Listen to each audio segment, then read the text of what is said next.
Gihinumdum sa mga paryente ug higala si Major Michael Vincent Benolerao, ang usa sa mga piloto sa nahagsa nga C-130 plane sa sulod niadtong Domingo. Gani plano na kuno niining mag-retire aron makauban ang iyang pamilya sa Canada.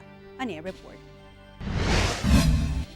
Bisan sa kalit nga kamatayon, sa 38 anyos nga si Major Michael Vincent Benolerao, ang usa sa mga piloto nga naapil sa pagkahagsa sa C-130 plane sa Patikulsulo niadtong Domingo, gihinumdum sa iyang mga paryente ug higala ang mga malipayong panahon nga nakauban niya sila.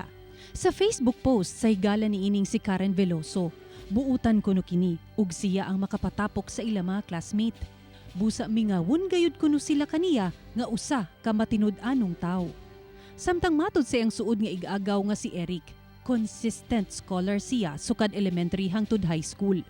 Dali rasab kuno kini maduulan ug mapaubsanon usab. He's very respectful. He's very accommodating and helpful. Tubong Iligan City si Major Michael Vincent Benolerao o Mike sa iyang mga banay ug suod nga higala. Matod ni Eric, hugot ang dedikasyon ni Mike sa trabaho. Busa bisan anaana sa Canada ang iyang pamilya, nagpadayon kini sa iyang trabaho.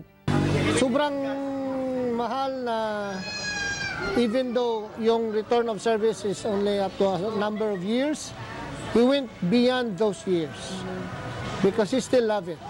Plano na kuno ni Mike nga mag-retire ug makauban ang iyang pamilya sa Canada, ilabi na ang iyang fiancé.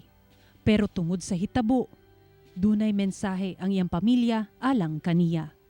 Well, Mike, you are now in good hands.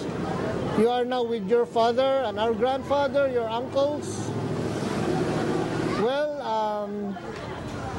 just enjoy the moment there until the judgment day of God. Ako si Sarah Hilomen Velasco para sa One Mindanao.